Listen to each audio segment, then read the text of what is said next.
Antes de existir um império, existia um menino condenado à morte.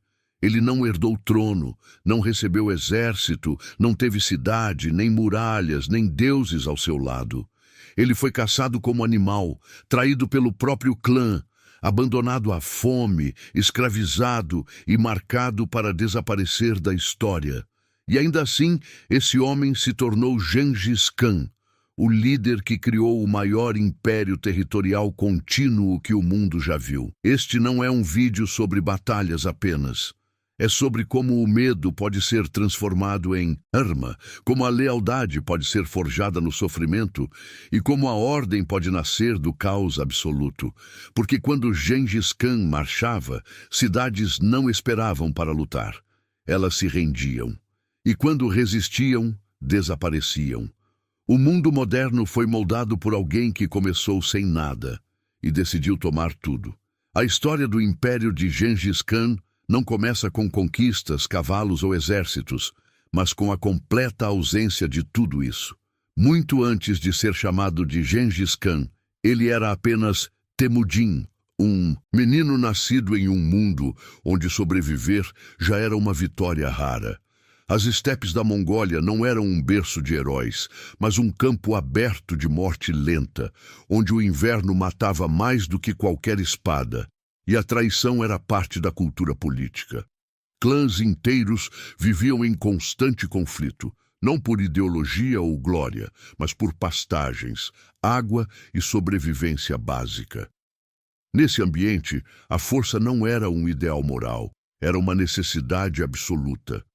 Temujin nasceu em um clã pequeno, sem grande prestígio, e desde cedo aprendeu que alianças eram frágeis e que o poder mudava de mãos com velocidade brutal.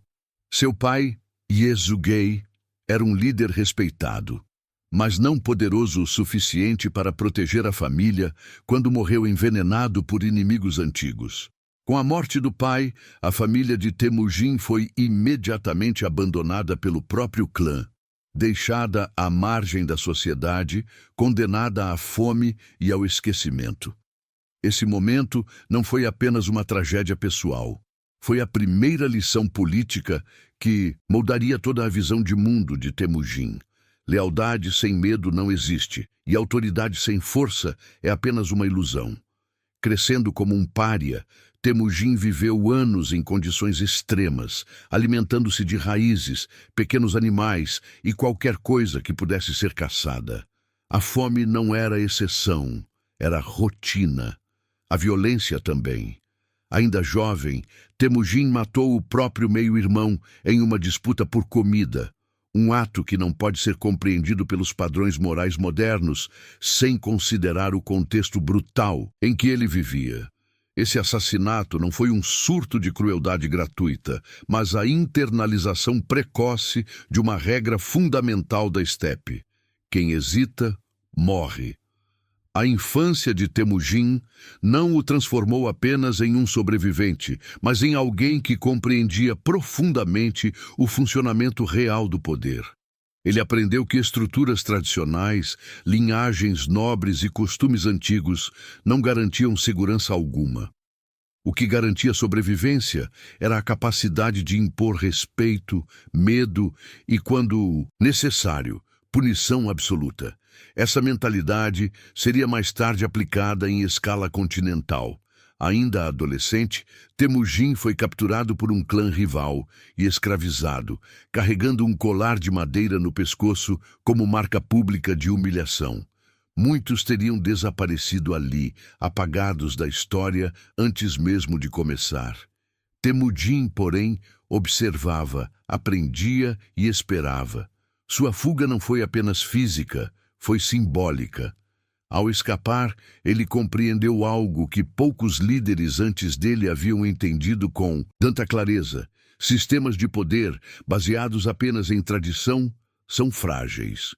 A verdadeira autoridade nasce da competência, da recompensa à lealdade e do castigo à traição.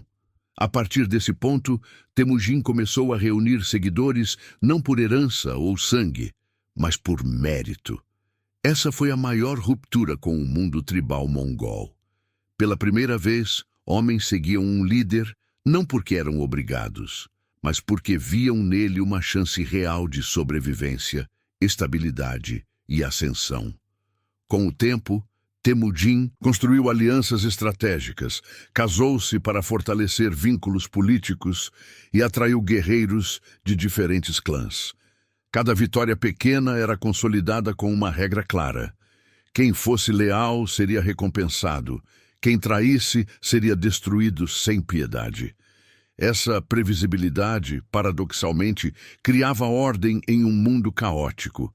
Enquanto outros líderes governavam pelo medo instável, Temujin governava pela certeza. Seus seguidores sabiam exatamente o que esperar dele. Essa clareza transformou seu grupo em algo mais do que uma horda tribal. Ele estava, sem perceber, criando os fundamentos de um estado militar nômade, altamente disciplinado e incrivelmente eficiente. O momento decisivo veio quando Temujin derrotou antigos aliados que haviam se voltado contra ele. Ao vencer esses líderes tradicionais, ele não apenas assumiu seu lugar, mas destruiu o sistema antigo que sustentava o poder mongol. Em 1206, Temujin foi oficialmente proclamado Gengis Khan, um título que significava governante universal. Esse não foi apenas um evento cerimonial, foi a fundação de um novo tipo de império. Um império sem muralhas, sem cidades fixas, mas com uma estrutura militar e administrativa superior a qualquer coisa que o mundo medieval já havia visto. O Império Mongol não nasceu da abundância, mas da escassez. Não nasceu da estabilidade, mas do caos. E, acima de tudo, não nasceu da piedade, mas da compreensão fria e estratégica da natureza humana. Esta primeira fase da história de Gengis Khan não é apenas o prelúdio de conquistas futuras. É a explicação de por que o mundo seria transformado de forma irreversível. O homem que um dia foi caçado como animal aprendera a caçar sistemas inteiros. E quando ele começou a olhar além da estepe, o mundo ainda não entendia que o verdadeiro terror não vinha da violência em si, mas da organização perfeita dela. A consolidação do poder de Gengis Khan não aconteceu no momento em que ele recebeu o título, mas no que veio imediatamente depois.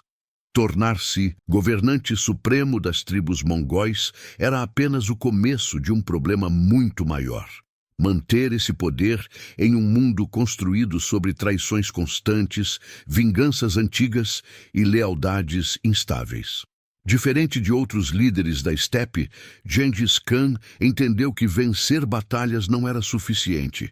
Era preciso destruir o próprio modelo mental que sustentava o caos tribal. Ele iniciou, então, uma das reformas políticas mais radicais da história pré-moderna, desmontando completamente a estrutura tradicional de clãs. Linhagem, sangue e ancestralidade deixaram de ser critérios de comando. Em seu lugar, surgia algo inédito para aquele mundo: promoção por mérito, eficiência e lealdade comprovada. Guerreiros que antes jamais poderiam liderar passaram a ocupar posições-chave apenas porque eram competentes. Isso criou um efeito psicológico profundo. Pela primeira vez, homens comuns viam no império não apenas um senhor, mas uma escada real de ascensão. Gengis Khan reorganizou toda a sociedade mongol em unidades militares rígidas, baseadas em sistemas decimais. Grupos de 10, 100, 1000 e 10.000 homens respondiam diretamente a comandantes escolhidos por desempenho, não por nascimento. Essa estrutura eliminava a fragmentação tribal e criava um exército que funcionava como uma máquina. Cada homem sabia exatamente seu lugar, sua função e as consequências de falhar. A disciplina imposta não era simbólica, era absoluta. Deserção, traição ou covardia eram punidas com a morte, não apenas do indivíduo, mas muitas vezes de todo o grupo responsável por ele. Essa brutalidade não era aleatória. Ela servia a um objetivo claro: eliminar qualquer incentivo à quebra de coesão. Em contrapartida, a lealdade era recompensada com riquezas, prestígio e segurança para a família. O império começava a oferecer algo que nenhum outro sistema político da estepe jamais oferecera: previsibilidade. Ao mesmo tempo em que reformava o exército, Gengis Khan criou um código legal conhecido como Yasa. Diferente das leis religiosas ou costumes tribais, a Yasa era pragmática, flexível e voltada para a sobrevivência do Estado. Ela regulava desde crimes graves até comportamentos cotidianos, como divisão de alimentos e respeito entre guerreiros. A lei era aplicada igualmente a todos, inclusive aos familiares do próprio Khan. Isso não tornava o sistema mais humano, mas mais estável. A justiça mongol não buscava redenção, buscava ordem. Em um mundo onde a arbitrariedade era a regra, essa consistência tornou-se uma poderosa ferramenta de controle social. O medo existia, mas era um medo organizado, previsível, quase racional. Com o interior consolidado, o olhar de Gengis Khan se voltou para fora da estepe.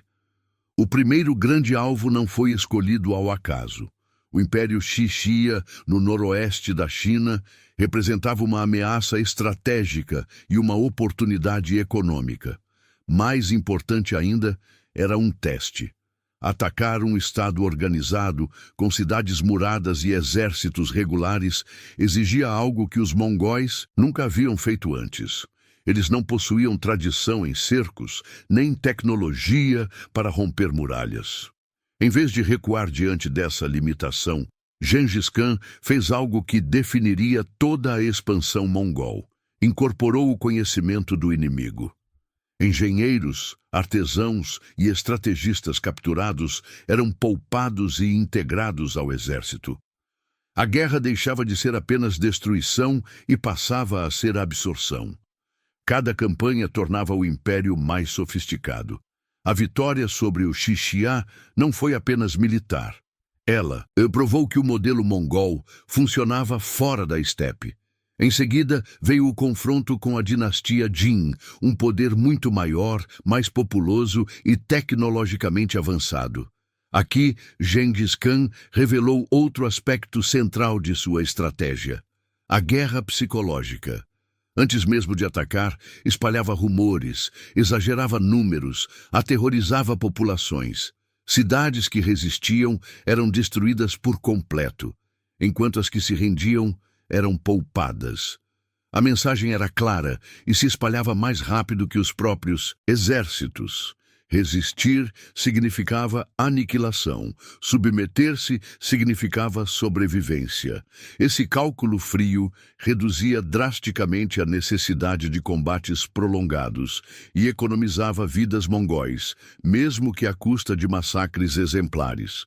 Durante essas campanhas iniciais, o Império Mongol deixou de ser apenas uma força regional e passou a se tornar um fenômeno geopolítico.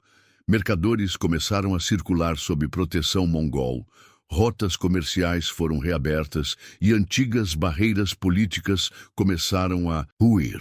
O império ainda era visto como bárbaro, mas já demonstrava algo mais perigoso: eficiência. Gengis Khan não estava apenas conquistando territórios, estava criando um sistema que conectava regiões antes isoladas por medo e instabilidade. A violência extrema coexistia com uma visão estratégica de longo prazo. Essa combinação tornava o império imprevisível para seus inimigos e quase imbatível. Ao final dessa fase, Gengis Khan já não era apenas o senhor das estepes. Ele havia se tornado um arquiteto de impérios. Cada reforma interna, cada campanha externa e cada decisão brutal tinham um propósito claro: criar uma estrutura capaz de se expandir indefinidamente. O mundo ainda enxergava os mongóis como uma ameaça temporária, uma tempestade que logo passaria. O que ninguém percebia era que aquela tempestade havia sido cuidadosamente construída, camada por camada, para não passar jamais sem deixar cicatrizes profundas. A terceira fase da ascensão de Gengis Khan marca o momento em que o Império Mongol deixa de ser apenas uma força organizada e passa a se transformar em um fenômeno histórico inevitável. Até aqui, Gengis havia unificado tribos, reformado a guerra e provado que podia derrotar estados estabelecidos.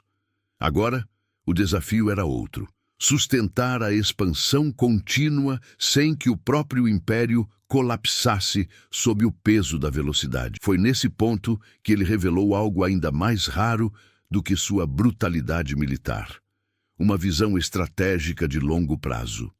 Diferente de conquistadores que avançavam impulsivamente, Gengis Khan entendia que cada vitória precisava gerar recursos, informação e vantagem estrutural para a próxima. A guerra, para ele, não era um fim, mas um processo acumulativo. O primeiro grande teste dessa mentalidade veio com o conflito contra o Império Khorásmio, uma potência muçulmana rica, urbana e confiante em sua superioridade cultural. Inicialmente, Gengis Khan não buscava guerra. Ele tentou estabelecer relações comerciais e diplomáticas, enviando caravanas e emissários. A resposta foi um erro histórico. Governadores locais humilharam os enviados mongóis e executaram parte da delegação. Para qualquer outro líder, isso seria um insulto grave.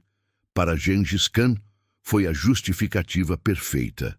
A guerra que se seguiu não foi uma campanha comum, mas uma operação de aniquilação sistemática. O objetivo não era apenas vencer o Khorásmio, mas apagar a ideia de que alguém poderia desafiar o império sem consequências absolutas. O ataque mongol foi conduzido com uma precisão que chocou o mundo islâmico. Exércitos dividiram-se em múltiplas frentes, avançando por rotas consideradas impossíveis, atravessando desertos e montanhas sem linhas de suprimento tradicionais. A logística mongol, baseada em mobilidade extrema, caça local e disciplina rígida, tornava as tropas independentes de cidades e estradas. Isso anulava completamente as defesas convencionais do inimigo. Enquanto os exércitos corásmios aguardavam ataques previsíveis, os mongóis surgiam por trás, pelos flancos ou simplesmente onde ninguém acreditava que um exército pudesse chegar. A sensação de cerco psicológico era constante. Não havia frente segura. Quando as cidades resistiam, o resultado era calculadamente aterrador. Populações inteiras eram massacradas, líderes executados publicamente, estruturas destruídas até o ponto da inutilidade. Mas essa violência seguia um padrão estratégico claro.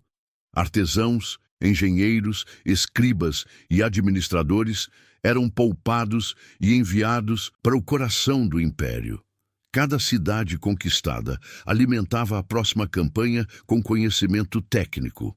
Assim, o Império Mongol aprendia enquanto destruía. Máquinas de cerco, técnicas de engenharia hidráulica, métodos administrativos e até práticas fiscais eram absorvidos. O império não apenas crescia em território, crescia em complexidade. Ao mesmo tempo, Gengis Khan reforçava internamente a ideia de que a expansão não era uma escolha, mas uma necessidade existencial. Em sua visão, um império que parasse de avançar começaria a apodrecer por dentro. A guerra mantinha os guerreiros unidos, recompensados e focados em um inimigo externo. Isso reduzia drasticamente o risco de rebeliões internas, comuns em estados expansivos. A lealdade era constantemente testada no campo de batalha, e os laços entre comandante e soldados se fortaleciam por meio da sobrevivência compartilhada. O império se tornava uma comunidade forjada no conflito. Durante essa fase, o nome de Gengis Khan começou a assumir proporções quase míticas. Histórias de sua crueldade e invencibilidade viajavam mais rápido do que seus exércitos. Muitas cidades se rendiam sem combate, abrindo os portões assim que sabiam que os mongóis se aproximavam. Isso não era visto por Gengis como fraqueza, mas como inteligência. Ele recompensava essas rendições com relativa clemência, reforçando o padrão: quem coopera vive, quem resiste desaparece. Esse mecanismo simples economizava recursos e acelerava ainda mais a expansão. O terror, nesse contexto, era uma ferramenta de eficiência administrativa. Ao final da campanha contra o Corásmio, o mundo conhecido estava em choque. Um império inteiro havia sido desmontado em poucos anos por um povo que, até pouco tempo antes, era considerado irrelevante pelas grandes civilizações. Mas internamente, o Império Mongol estava mais estável do que nunca. As reformas iniciais, a meritocracia militar, a disciplina legal e a estratégia de absorção cultural haviam criado uma máquina que não dependia mais exclusivamente de Gengis Khan como indivíduo. Pela primeira vez, existia algo ainda mais perigoso do que o homem: o sistema. Um sistema capaz de continuar avançando mesmo após sua morte. É nesse momento que a história deixa de ser apenas sobre um conquistador extraordinário e passa a ser sobre a criação de uma força histórica que mudaria o equilíbrio do mundo para sempre. A quarta etapa da trajetória de Gengis Khan marca o momento em que o Império Mongol deixa de ser apenas um conquistador de territórios e passa a operar como uma força psicológica global. Aqui, a guerra não é mais decidida somente por espadas, cavalos ou flechas, mas pelo medo cuidadosamente cultivado. Gengis Khan compreendeu algo que poucos líderes antes dele haviam entendido com tanta clareza: a mente do inimigo é o verdadeiro campo de batalha. A partir desse ponto, cada campanha mongol era planejada não apenas para vencer, mas para ser lembrada. Não bastava derrotar um exército. Era necessário destruir a confiança coletiva de povos inteiros. O objetivo era fazer com que a simples notícia da aproximação mongol fosse suficiente para quebrar resistências antes mesmo do primeiro confronto. Esse terror não era fruto de sadismo descontrolado, mas de cálculo frio.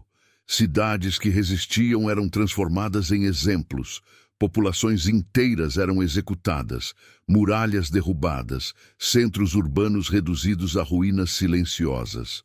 Em seguida, sobreviventes estratégicos eram libertados ou enviados adiante para espalhar o relato do que haviam testemunhado. Esses relatos viajavam pelas rotas comerciais, pelos mercados e pelos palácios, criando uma reputação que crescia de forma exponencial. Quanto mais brutal o castigo, menor a necessidade de aplicá-lo novamente. O terror, assim, tornava-se um investimento de longo prazo. Cada massacre reduzia o número de batalhas futuras. Cada cidade destruída poupava dezenas de outras. Ao mesmo tempo, Gengis Khan estabelecia uma lógica binária extremamente clara. Rendição significava sobrevivência. Resistência significava extinção. Essa previsibilidade, paradoxalmente, tornava o império mais racional do que muitos estados considerados civilizados. Não havia espaço para negociações confusas ou promessas ambíguas. A escolha era simples e compreendida por todos. Isso colocava o peso moral da destruição sobre os próprios inimigos. Aos olhos mongóis, não eram eles que escolhiam a violência, mas os que insistiam em resistir. Essa narrativa interna era fundamental para manter a coesão psicológica dos guerreiros, que viam suas ações como necessárias, não cruéis. Nesse período, o Império Mongol aperfeiçoou também o uso da informação como arma. Espiões eram enviados muito antes dos exércitos, mapeando divisões internas, rivalidades políticas, disputas religiosas e fraquezas logísticas. Quando a invasão começava, os mongóis exploravam essas fissuras com precisão cirúrgica. Prometiam poder a facções marginalizadas, punição a elites impopulares e estabilidade a populações cansadas de impostos e guerras constantes.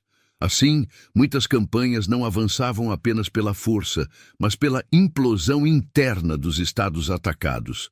O inimigo começava a ruir por dentro antes mesmo de ser atingido por fora. Outro elemento central dessa fase foi a mobilidade extrema. O exército mongol raramente se movia como uma massa única. Dividia-se em múltiplas colunas independentes, capazes de se reagrupar rapidamente.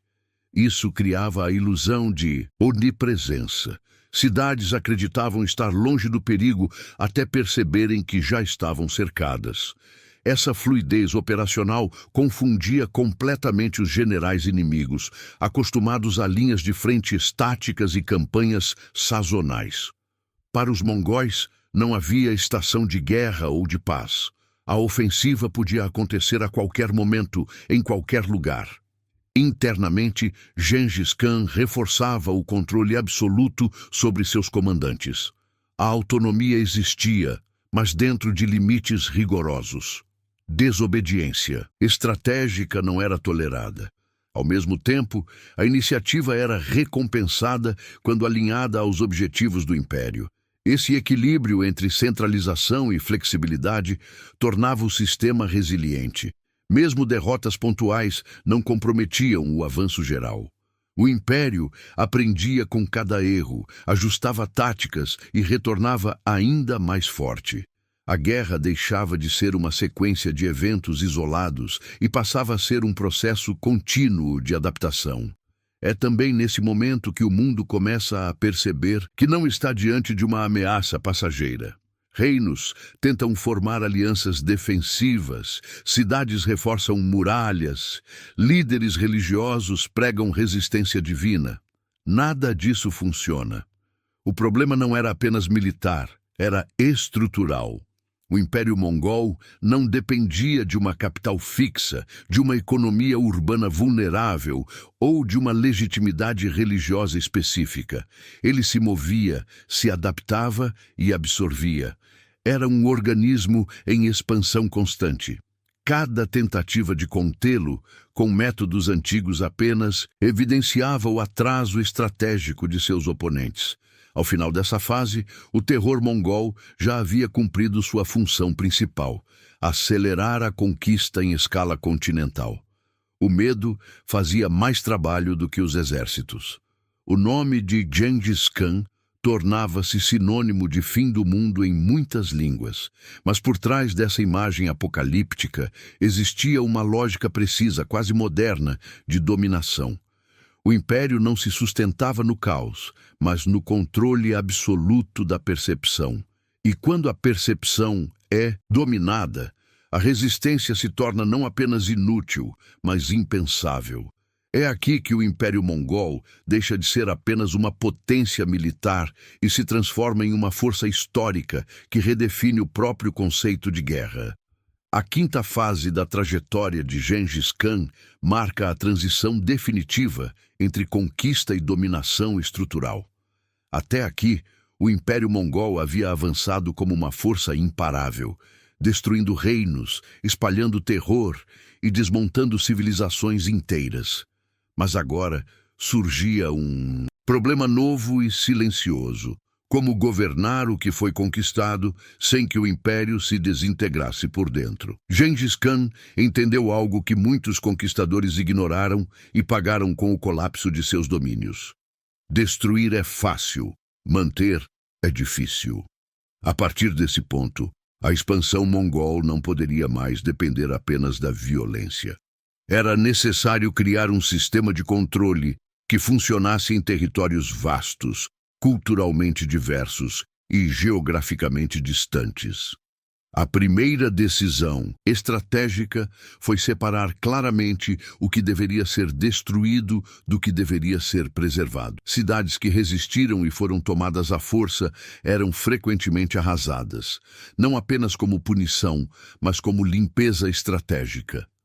Já centros que se rendiam, especialmente aqueles com valor econômico, administrativo ou logístico, eram mantidos em funcionamento. Funcionários locais eram reaproveitados, desde que jurassem lealdade absoluta. A mensagem era clara. O império não queria governar diretamente cada detalhe da vida cotidiana. Queria garantir fluxo de riqueza, estabilidade mínima e ausência de rebelião. Isso reduzia drasticamente o custo de ocupação. Nesse momento, surge uma das maiores ironias do Império Mongol. Por trás da imagem de devastação total, começa a se formar uma das redes comerciais mais seguras que o mundo já havia visto até então. Gengis Khan compreendia que o comércio era uma ferramenta de poder tão eficaz quanto o exército. Mercadores passaram a ser protegidos por lei imperial, independentemente de origem étnica ou religiosa. Roubo contra comerciantes era punido severamente. Rotas antes fragmentadas por guerras constantes tornaram-se mais seguras sob domínio mongol do que haviam sido em séculos. Esse sistema incentivava o fluxo de informações, tecnologias e riquezas diretamente para o centro do império. Para sustentar esse controle, Gengis Khan criou uma rede de comunicação sem precedentes: o sistema de correios imperiais. Estações de troca de cavalos, espalhadas por milhares de quilômetros, permitiam que mensagens cruzassem o império em velocidades impensáveis para a época. Isso dava ao Khan algo que nenhum governante anterior possuíra em tal escala: consciência quase imediata do que acontecia em regiões distantes. Rebeliões podiam ser respondidas rapidamente. Generais recebiam ordens claras. O império deixava de depender da presença física do líder para funcionar. A autoridade tornava-se sistêmica. Ao mesmo tempo, a política de tolerância religiosa era reforçada, não por idealismo, mas por pragmatismo absoluto.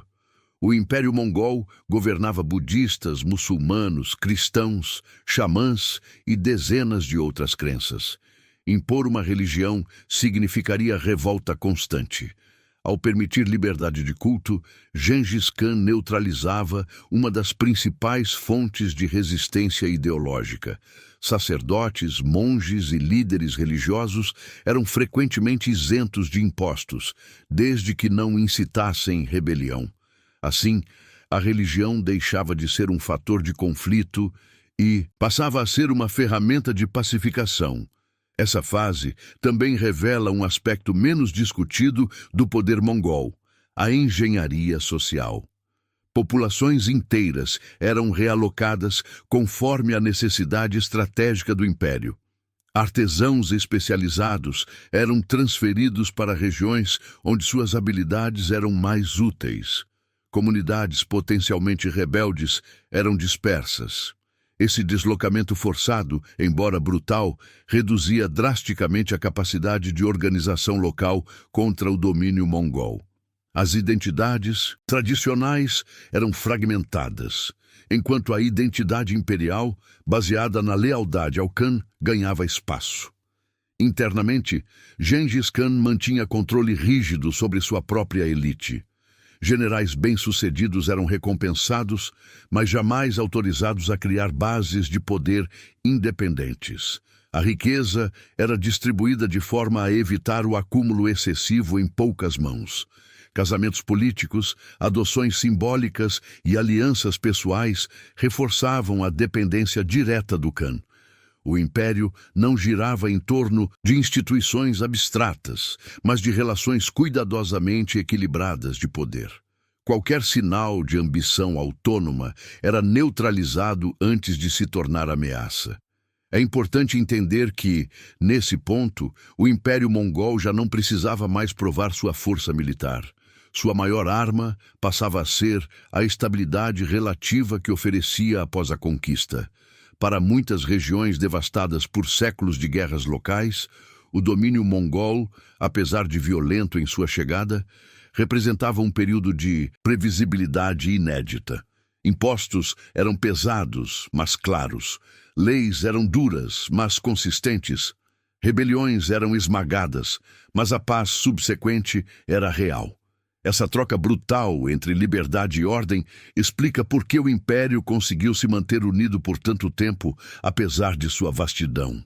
Ao final dessa fase, Gengis Khan havia alcançado algo raríssimo na história, criado não apenas um império conquistador, mas um sistema funcional de dominação transcontinental. O terror abriu as portas, mas foi a administração pragmática que manteve essas portas abertas. O mundo ainda o via como um destruidor, mas na prática ele havia se tornado um organizador brutal da ordem global. O Império não era mais apenas uma tempestade passageira. Era uma nova estrutura de poder que começava a redefinir comércio, política e comunicação em escala mundial. E isso tornava o que ainda estava por vir ainda mais assustador.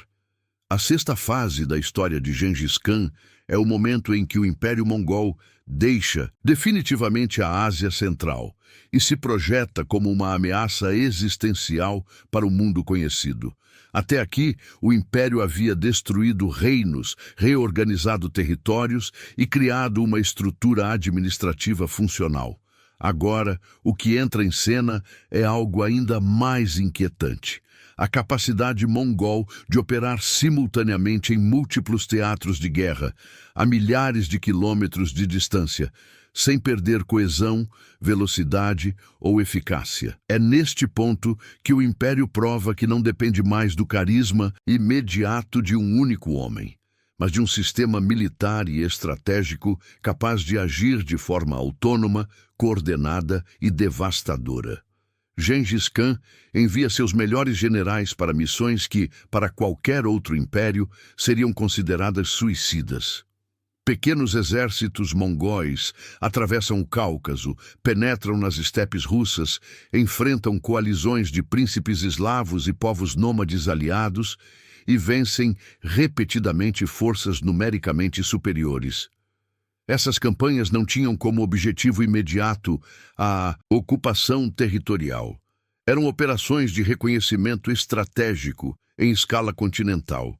Os mongóis estudavam o terreno, avaliavam respostas políticas, testavam táticas inimigas e, acima de tudo, espalhavam pânico.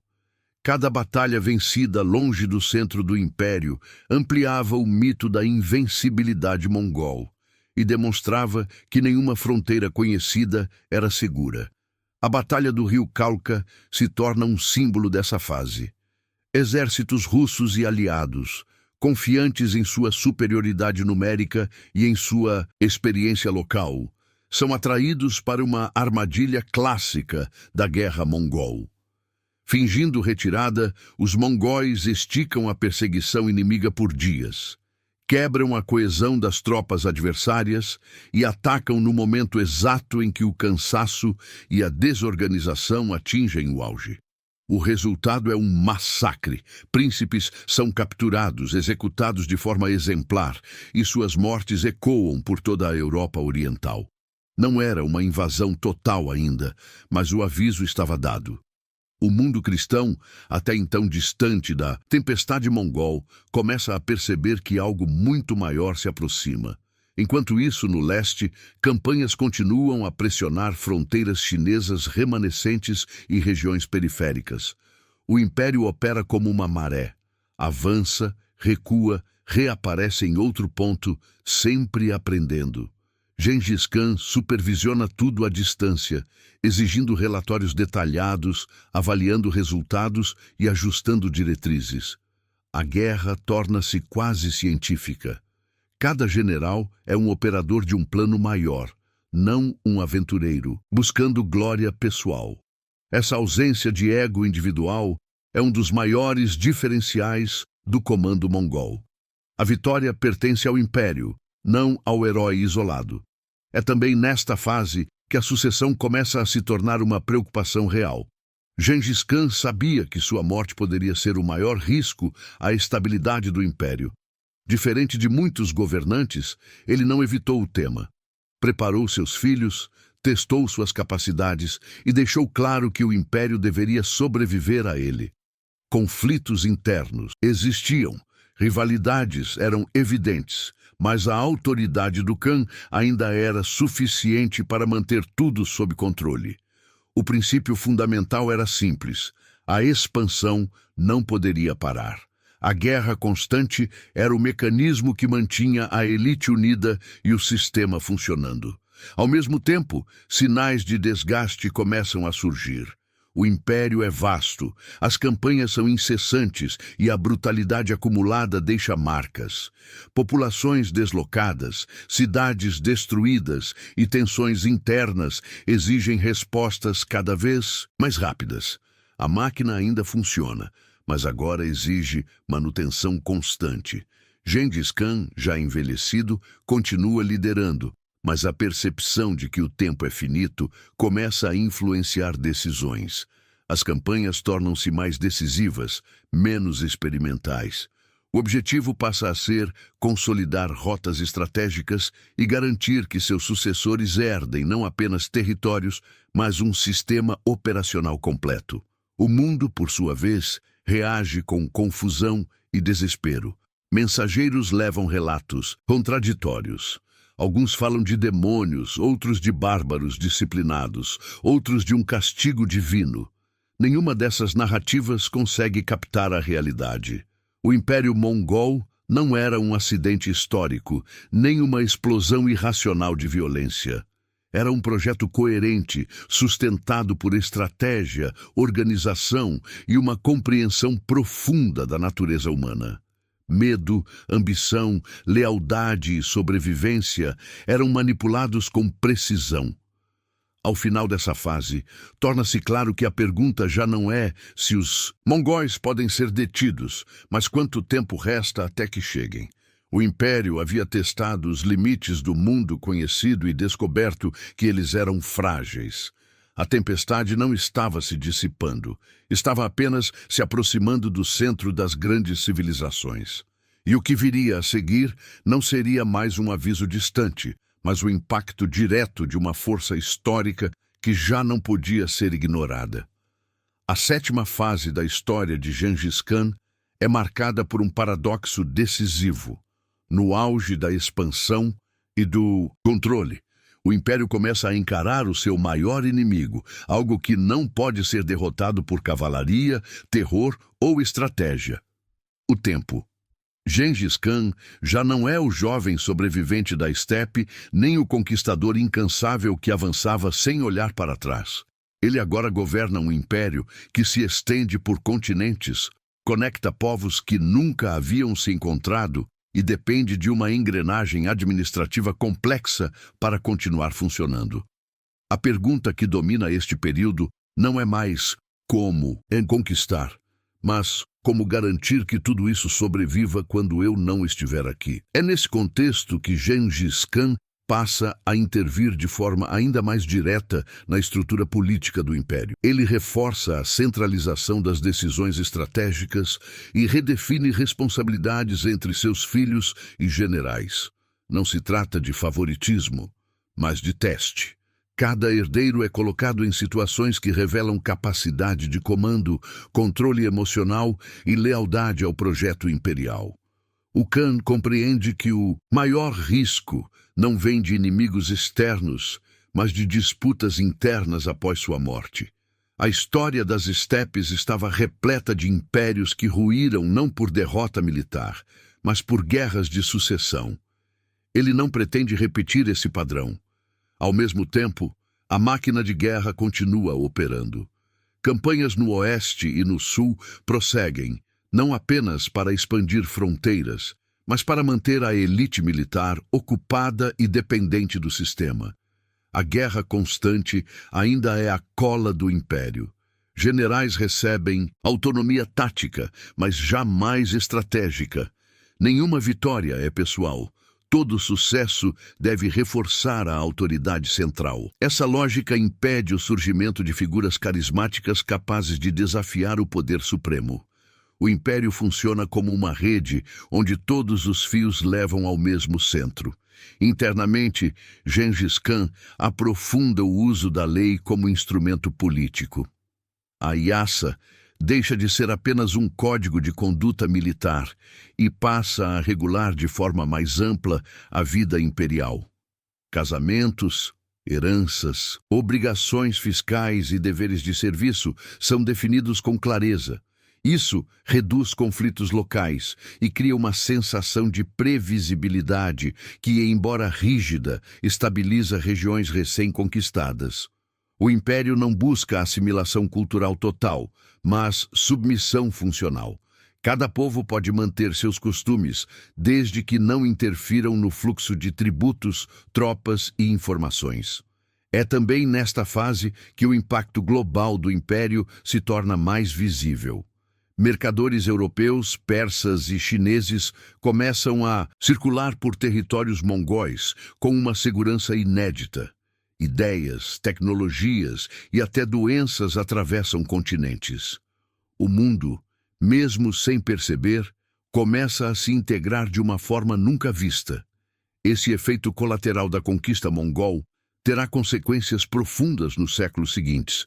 Mas aqui ele surge como um subproduto da obsessão de Gengis Khan por controle e eficiência. Para ele, cada estrada segura é uma linha de poder. Cada caravana protegida é uma extensão da autoridade imperial. Apesar de todo esse controle, fissuras começam a aparecer.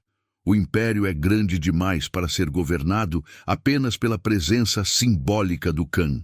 Distâncias imensas tornam a resposta a crises locais mais lenta. Governadores regionais acumulam poder administrativo. Embora leais, começam a desenvolver interesses próprios. Gengis Khan percebe isso e responde com o que sempre funcionou: redistribuição constante de cargos, vigilância intensa e punições exemplares quando necessário. Nenhuma base de poder deve se tornar permanente fora do núcleo central. Ao mesmo tempo, o próprio Khan enfrenta limites físicos, ferimentos acumulados, idade avançada e o peso de décadas de guerra começam a se manifestar. Ainda assim, ele se recusa a se retirar. Sua presença continua sendo um elemento psicológico crucial para a estabilidade do império.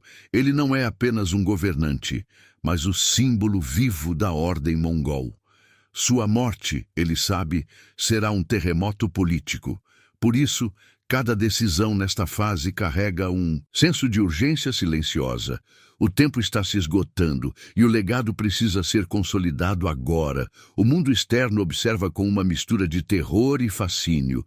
Reinos começam a enviar emissários, não para desafiar, mas para entender, negociar e sobreviver. A postura muda completamente. Onde antes havia resistência, agora há cautela. Onde havia desprezo, agora há respeito forçado. O Império Mongol deixa de ser visto como uma anomalia bárbara e passa a ser reconhecido como a nova ordem global, mesmo que ninguém admita isso abertamente. Ao final desta fase, fica claro que Gengis Khan venceu quase todas as batalhas que podia vencer em vida. O que resta é a batalha mais difícil: garantir que sua criação não se desfaça no momento em que ele desaparecer. O império está mais poderoso do que nunca, mas também mais vulnerável àquilo que nenhuma conquista pode impedir. A próxima etapa da história não será definida apenas por exércitos em movimento, mas pela ausência iminente do homem que manteve tudo unido pela força de sua vontade. A oitava fase da história do Império Mongol é dominada por silêncio, segredo e transição.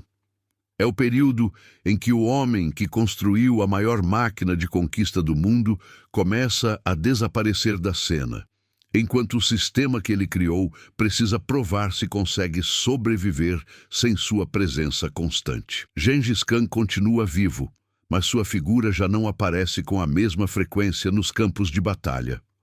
As campanhas seguem, os exércitos avançam, as ordens chegam. Mas algo mudou de forma irreversível. O império agora precisa funcionar mesmo quando o Khan não está fisicamente à frente. Essa é a prova final de sua obra. Um império que depende de um único homem está condenado a morrer com ele.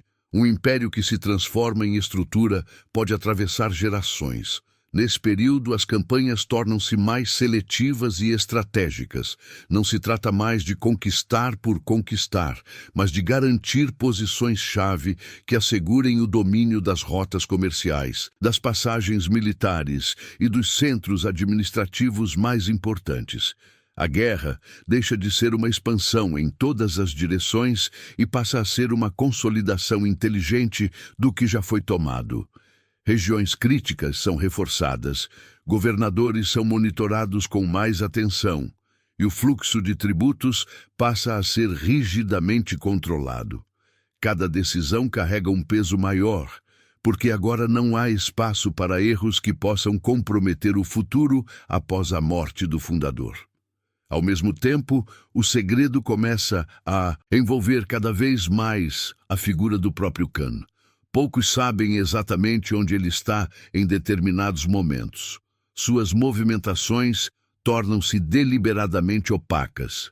Isso não é acaso. Gengis Khan compreende que sua morte, quando acontecer, não pode se tornar um gatilho imediato de caos.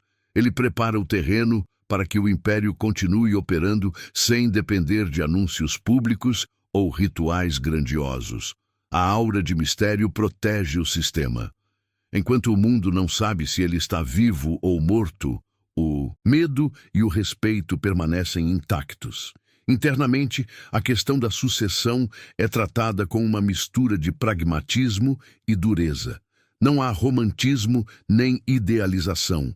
O império não será herdado por quem é mais amado, mas por quem é funcional. Essa lógica é brutal, mas coerente com tudo o que foi construído até aqui. Gengis Khan deixa claro que o império pertence à família, mas não a um indivíduo específico sem competência. Essa ambiguidade controlada mantém seus filhos em constante estado de vigilância e disciplina. Ninguém pode se dar ao luxo de falhar. O trono não é um direito, é uma responsabilidade pesada demais para ser desperdiçada. É também nesse momento que o império começa a mostrar seu impacto histórico mais profundo, não apenas como força militar, mas como eixo de transformação do mundo. Técnicas chinesas circulam para o oeste, conhecimentos persas atravessam a Ásia Central. Produtos europeus começam a chegar mais longe do que nunca. O Império Mongol, mesmo construído sobre sangue e destruição, torna-se o maior corredor de troca cultural já visto até então.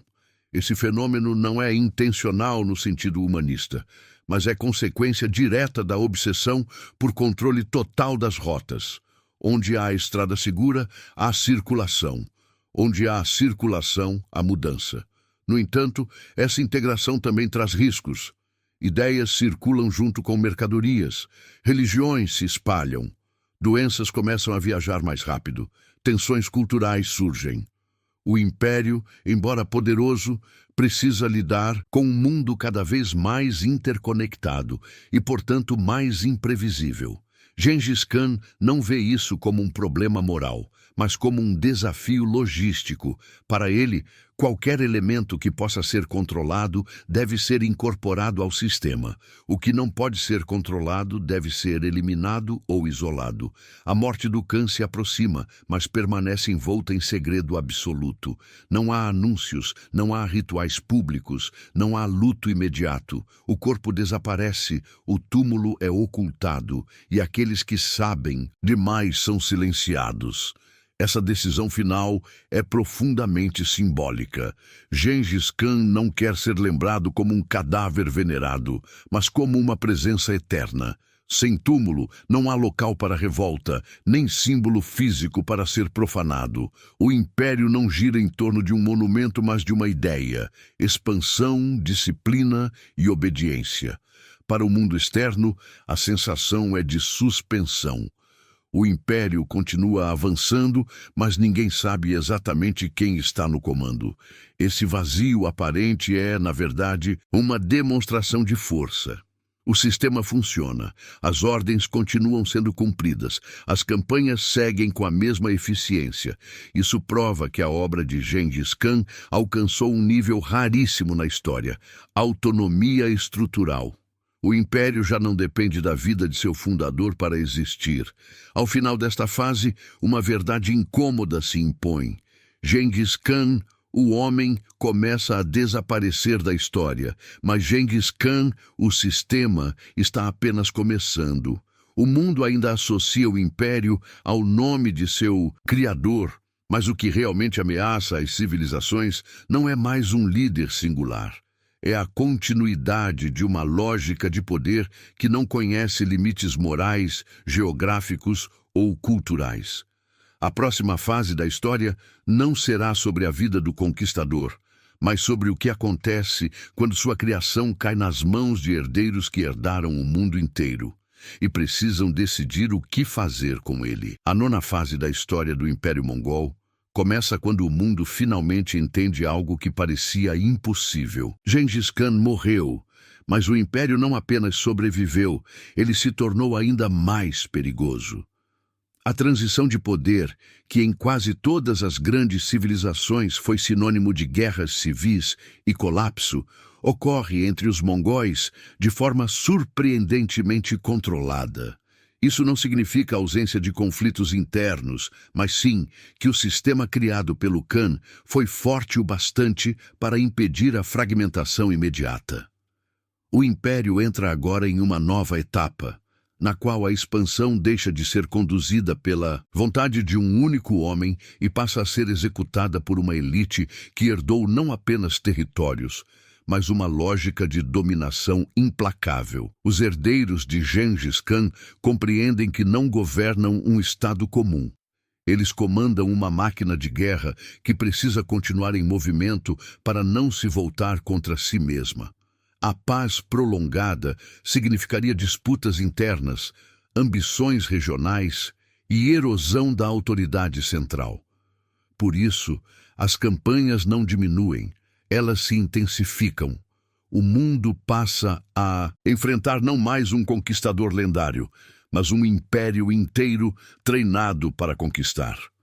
Cada general mongol age como extensão da vontade original do fundador, aplicando as mesmas regras de terror, eficiência e pragmatismo que haviam sido estabelecidas décadas antes. É neste momento que a expansão atinge sua escala mais impressionante. Exércitos mongóis avançam profundamente pela Europa Oriental, esmagando forças que ainda tentam lutar segundo códigos de guerra medievais ultrapassados. Castelos, muralhas e cavaleiros pesados se mostram inúteis contra a mobilidade, coordenação e disciplina mongol. Cidades caem uma após a outra, não apenas pela força, mas pela desorganização total das defesas europeias diante de um inimigo que não segue nenhuma das regras conhecidas. O choque cultural é absoluto. Para muitos cronistas, não parece uma guerra, mas um castigo divino. Ao mesmo tempo, no leste, a China passa a ser pressionada de forma sistemática e definitiva. O que antes eram campanhas pontuais transforma-se em um projeto claro de dominação total. As cidades chinesas, ricas, populosas e altamente organizadas, representam tanto um desafio quanto uma oportunidade gigantesca. Aqui, o império demonstra toda a maturidade de seu sistema.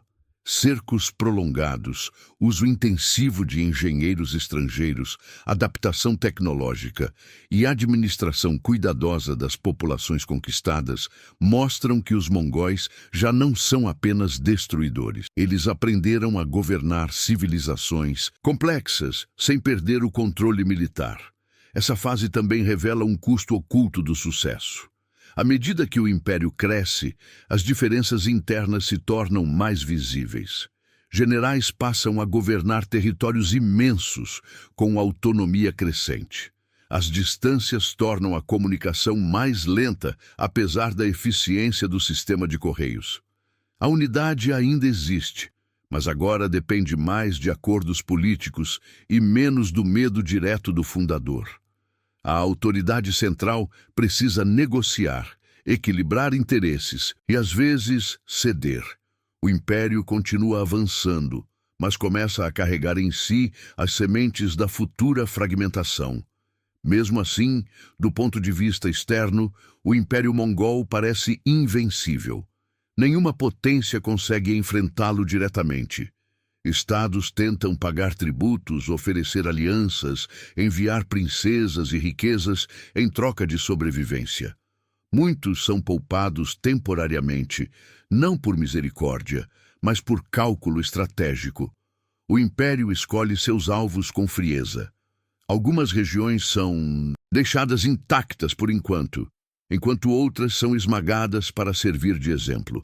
A guerra continua sendo uma linguagem política e os mongóis são seus maiores fluentes.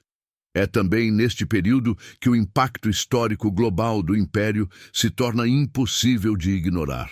Rotas comerciais conectam extremos do continente eurasiático.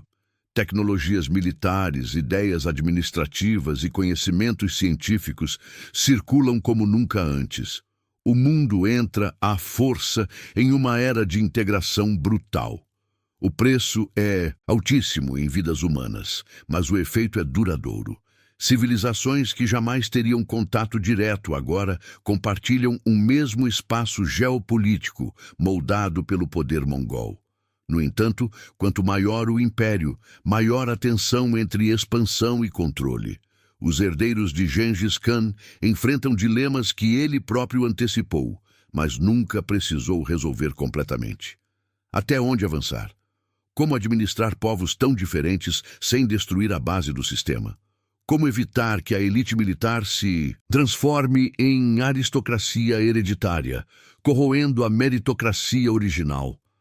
Essas perguntas não têm respostas simples. O império continua crescendo, mas já não é tão homogêneo quanto antes. Ao final dessa fase, o mundo se encontra diante de uma realidade irreversível. O Império Mongol não é mais uma ameaça emergente, nem um fenômeno passageiro. Ele se tornou a estrutura dominante do mundo conhecido. Mesmo aqueles que nunca foram diretamente conquistados vivem à sombra de suas decisões. O mapa foi redesenhado, as regras da guerra foram reescritas, e a ideia de império nunca mais será a mesma. A criação de Gengis Khan ultrapassou seu criador. Agora, a pergunta que se aproxima é ainda mais inquietante. O que acontece quando um império que conquistou tudo começa a se voltar para dentro? A 10ª e última parte da história do Império de Gengis Khan não começa com uma batalha, nem com uma conquista, mas com um silêncio estranho que se espalha pelo maior território contínuo já controlado por um único poder. Após décadas de expansão ininterrupta, o Império entra em uma fase em que já não existem novos mundos fáceis de subjugar. Tudo ao redor já foi tocado, ferido, dobrado ou incorporado. É nesse ponto que a verdadeira prova de um império começa, porque conquistar é uma coisa, mas manter unido algo que nasceu da guerra é um desafio completamente diferente. O que havia sido construído sobre velocidade, medo e eficiência passa a exigir algo que os mongóis nunca precisaram dominar e plenamente: estabilidade duradoura. O império, agora dividido em grandes kanatos, ainda reconhece a autoridade simbólica da linhagem de Gengis Khan, mas na prática funciona como um conjunto de poderes regionais autônomos. Cada kanato governa de acordo com suas próprias necessidades, adapta-se às culturas locais e estabelece prioridades distintas.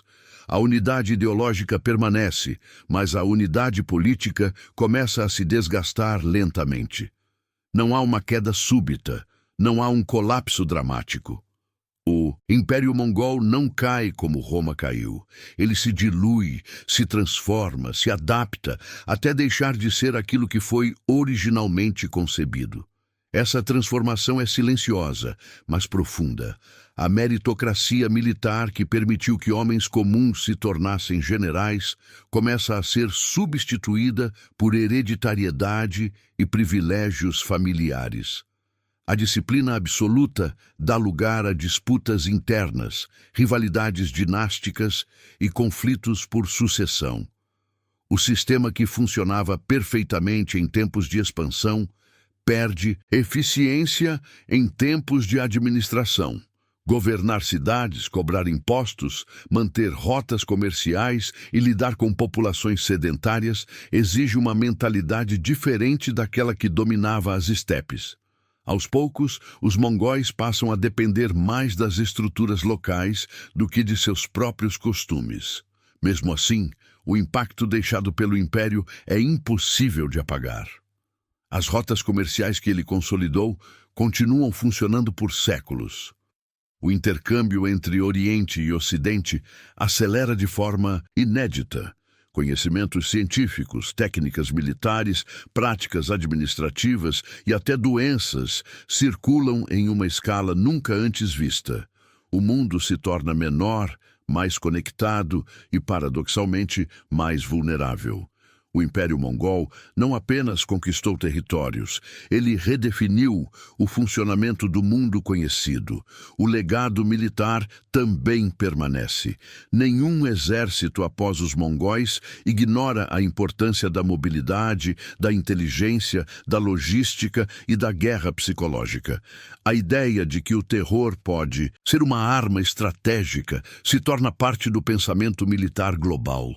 A noção de que a guerra deve ser rápida, decisiva e esmagadora influencia gerações de comandantes. Mesmo quando os mongóis deixam de ser uma força dominante, suas ideias continuam lutando batalhas por eles. Há também um legado humano, mais difícil de medir. Milhões morreram, cidades inteiras desapareceram, culturas foram destruídas ou absorvidas. Mas outras sobreviveram justamente por se adaptarem ao novo mundo criado pelos mongóis. Alguns povos prosperaram sob o domínio mongol, beneficiando-se da estabilidade relativa e do comércio seguro. Outros jamais se recuperaram. O império não foi apenas destruição ou apenas progresso, ele foi ambas as coisas ao mesmo tempo, em proporções extremas. Quando olhamos para Gengis Khan a partir desse ponto final, a imagem se torna ainda mais complexa. Ele não foi apenas um conquistador sanguinário, nem apenas um gênio estratégico. Ele foi um criador de sistemas, um homem que entendeu, antes de todos, que o poder não nasce apenas da força, mas da organização, da informação e da adaptação. Seu império não foi um acidente histórico. Foi o resultado lógico de uma visão brutalmente clara sobre como dominar um mundo fragmentado. O fim do Império Mongol, portanto, não é um fim clássico. Não há um momento específico em que ele deixa de existir. Ele se espalha pela história, fragmentado em estados, dinastias e influências que continuam moldando regiões inteiras por séculos. A China, a Rússia, o Oriente Médio e a Ásia Central carregam marcas diretas desse período.